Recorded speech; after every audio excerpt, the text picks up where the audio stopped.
स्वामी समर्थ. तुम्हा सगळ्यांच्या आपल्या स्वामी सूत्र व्लॉग या चॅनलवर मनापासून स्वागत. सर्व मंगल मांगल्ये शिवे सर्वार्थ साधिके शरण्ये त्र्यंबके गौरी नारायणी नमोस्तुते नारायणी नमोस्तुते.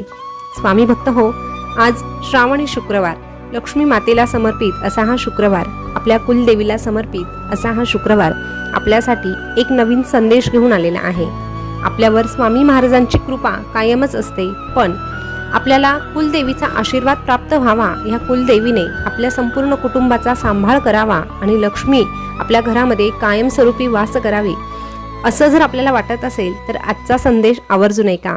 कारण यासाठीच स्वामी महाराज साक्षात देवी मातेच्या रूपात आलेले आहे आणि स्वामींचं कुठलंही रूप आपल्याला अगदी मोहून टाकतं, तसंच हे स्वामींचं आजचं रूप आहे. त्यामुळे स्वामी महाराजांच्या ह्या देवी रूपाला नमस्कार करा आणि आजचा संदेश ऐका. संदेश ऐकण्यासाठी तुम्हाला एक छोटंसं काम करायचं आहे. तुमच्यासमोर 3 मंगल कलश दिसत आहे, त्यापैकी कुठलाही एक मंगल कलश तुम्हाला निवडायचा आहे आणि तुमच्यासाठीचा संदेश जाणून घ्यायचा आहे.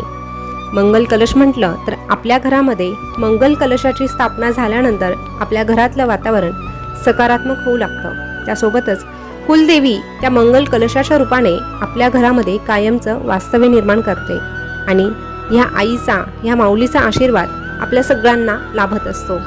तर तुम्ही तुमच्यासाठीचा मंगल कलश निवडला असेल अशी मी आशा करते आणि याचा संदेश काय आहे तेही सांगते.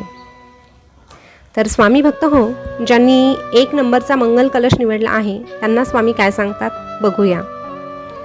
स्वामी महाराज अशा भक्तांना सांगतात, अरे कधी कधी जीवनात इतकं बेधुंद व्हावं की दुःखाचे काटे टोचत असतानाही खळखळून हसावं. दुःखाचे काटे टोचत असतानाही खळखळून हसावं. जीवन यालाच म्हणावं, जीवन यालाच म्हणावं.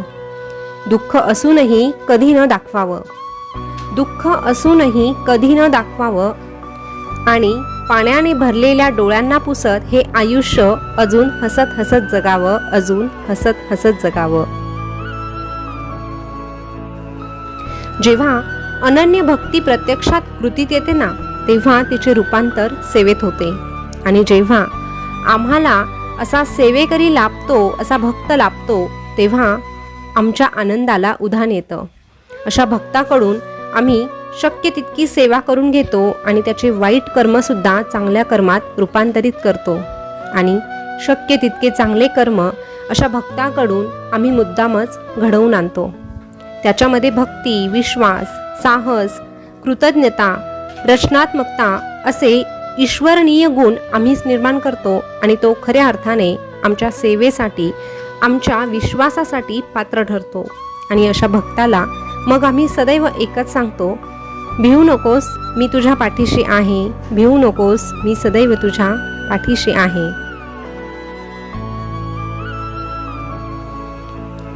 स्वामी भक्त हो, आता ज्यांनी पुढचा मंगल कलश म्हणजेच 2 नंबरचा मंगल कलश निवडला आहे त्यांना स्वामी काय सांगतात बघूया. स्वामी महाराज अशा भक्तांना सांगतात, अरे श्वास थांबला म्हणजे मृत्यू हे अर्धच सत्य आहे. अरे श्वास थांबला म्हणजे मृत्यू हे अर्धच सत्य आहे. मेलेले तर ते पण असतात जे सत्याच्या बाजूने उभी राहण्याची ताकद ठेवत नाही.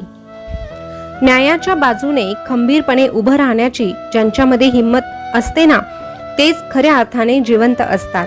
अरे गर्दी ज्या बाजूला असते तीच बाजू नेहमी सत्याची असते असं नाही.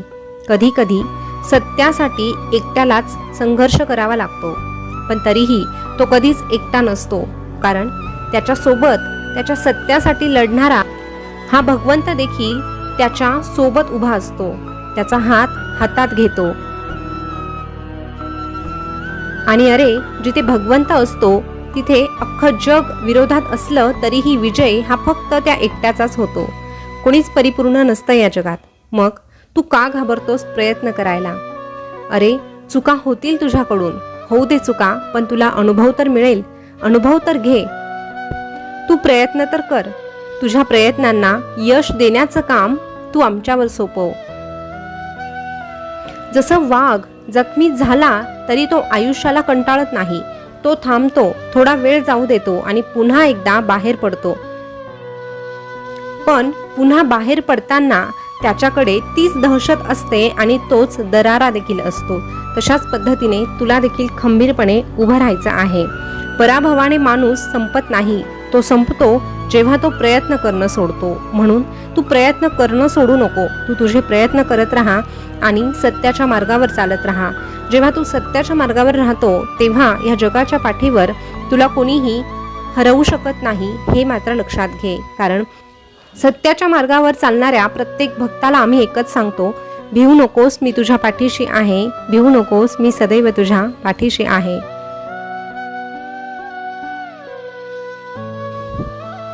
स्वामी भक्त हो, आता ज्यांनी 3 नंबरचा मंगल कलश निवडला आहे त्यांच्यासाठी स्वामी काय सांगतात बघूया.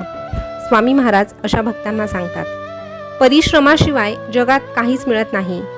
पक्ष्यांना देखील घरट्यात बसून अन्न मिळत नाही. पक्ष्यांना देखील घरट्यात बसून अन्न मिळत नाही. त्यांना देखील घरटं सोडावंच लागतं. म्हणून स्वतःसाठी तू स्वतःच प्रयत्न कर. लोकांकडून मदतीची अपेक्षा करू नकोस. कारण सुंदर दिसणारा मोर साप खातो यावर कोणीही विश्वास करणार नाही. तसंच काही माणसांच्या बोलण्यातील गोडवा देखील असतो. इतके गोड बोलतात की आपल्याला असं वाटतं की ही लोक खूप चांगली आहेत, परंतु त्यांच्या गोड बोलण्यामागे देखील काहीतरी षडयंत्र नक्कीच असू शकतं. वरून गोड बोलणारा माणूस आतून नेमकं कसा आहे हे फक्त वेळच सांगू शकते. म्हणून कुणावरही अति विश्वास ठेवण्यापेक्षा तू स्वतःवर विश्वास ठेव आणि तुझ्या या स्वामी माऊलीवर विश्वास ठेव. समतोल मनासारखं कुठलंच व्रत नाही. समाधानासारखं कुठलंच सुख नाही. लोभासारखा कुठलाच आजार नाही आणि दयेसारखं कुठलंच पुण्य नाही. अरे इथे लोक तुझ्याबद्दल काही चांगलं कानी पडलं तर शंका घेतात, पण वाईट ऐकलं तर क्षणात डोळे झाकून विश्वास ठेवतात. कारण हे कलियुग असंच आहे. म्हणून तू थोडं सांभाळून राहा. पण स्वतःला सांभाळताना मात्र स्वतःमधील माणुसकी, स्वतःतला चांगुलपणा कधीच संपू देऊ नकोस. कारण ज्याच्यामध्ये माणुसकी शिल्लक आहे, ज्याचा चांगुलपणा टिकून आहे, त्याच्यासोबतच फक्त आम्ही आहोत. ज्याची नीतिमत्ता स्वच्छ आहे, विचार शुद्ध आहे आणि मन स्वच्छ आहे, अशा भक्ताच्या पाठीशी सदैव आम्ही असतो आणि त्याला एकच सांगतो, भिवू नकोस, मी तुझ्या पाठीशी आहे. भिवू नकोस, मी सदैव तुझ्या पाठीशी आहे. स्वामी भक्त हो, आजचा स्वामी संदेश तुम्ही ऐकला असेल तर श्रावणी शुक्रवार निमित्त लक्ष्मीच्या रूपामध्ये, आपल्या कुलदेवीच्या रूपामध्ये स्वामी महाराज आलेले आहे. त्यामुळे नक्कीच तुमचा आजचा दिवस तर छान जाणारच आहे.